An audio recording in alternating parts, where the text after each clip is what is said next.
अहिले चाहिँ अब दिउँसो बेलुकैको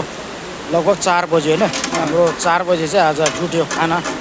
पिकनिकमा यस्तै हुन्छ ढिलो होइन कोही कता कोही के हो कसो गर्नुपर्ने दाउरा नबल्ने अर्ग्यानिकमा पकाउनु पर्ने त्यस्तो भयो त केसँग हिर्काइँदैछ त हजुर केसँग अलराउन्डर माछा खोलाको कि कहाँको हौ समुद्रको यो भाइले पुल बजारमा किनेको माछा पुल बजारे माछा भनेपछि यो खोलाको माछा चाहिँ होइन अनि लगभग यो अहिले 4 बजी हाम्रो इन्डिङ सायद अब हुँदैछ हाम्रो यहाँ एनके दाजु पनि छ सिङ्गर फेरि एकदमै तपाईँहरूको बेस्ट सिङ्गर यहाँ छ फेरि होइन हाम्रो त अब फिनिस भएको हो वास्तवमा के छ हो अब 3 बजीदेखि थियो है 3 बजी इन्डिङ भन्ने थियो अब त्यो टाइम दिएको थियो है त्यस्तो मध्यनजर राखेर हामी के अब निस्किनुपर्छ होला मोटामोटी सक्यो हाम्रो प्रोग्रामहरू है मानिसहरू छ है हाम्रो सबैजना छ टाइगर हिलबाट है ठिकै छ हाम्रो अहिले यहाँ चाहिँ अब जामुनेमा आउँदा चाहिँ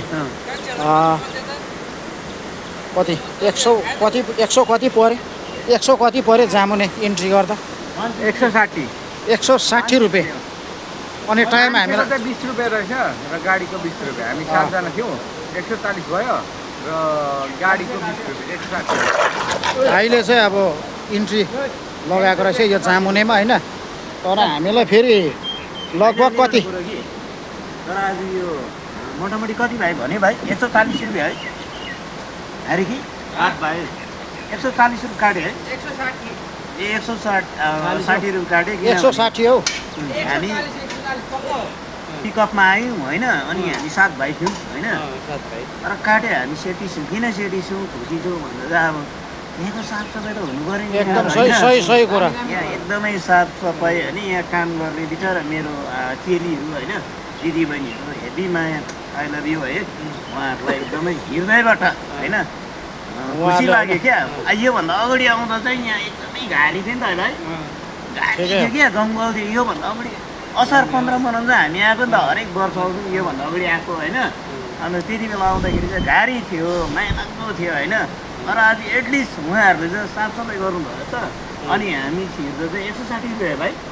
160 रुपियाँ माग्नुभयो हामी दियौँ होइन अनि 160 के उहाँहरूले त 500 माग्यो नि त एकदम हाँसी दिने नि ल हुन्छ थ्याङ्क यू ठिकै छ अब होइन 160 रुपियाँ तिरे पनि है यहाँको उहाँहरूले चाहिँ अब साफसफाइ एकदमै यहाँ देख्यो होइन चारैतिर साफसफाइ किनभने अस्तिको पालि आउँदा चाहिँ नि हामी एकदमै यहाँ यो जग्गाहरू चाहिँ एकदमै मैला थियो क्याउ तर अहिले चाहिँ अब अलिक साफसफाइ नै देखियो हवस् धन्यवाद।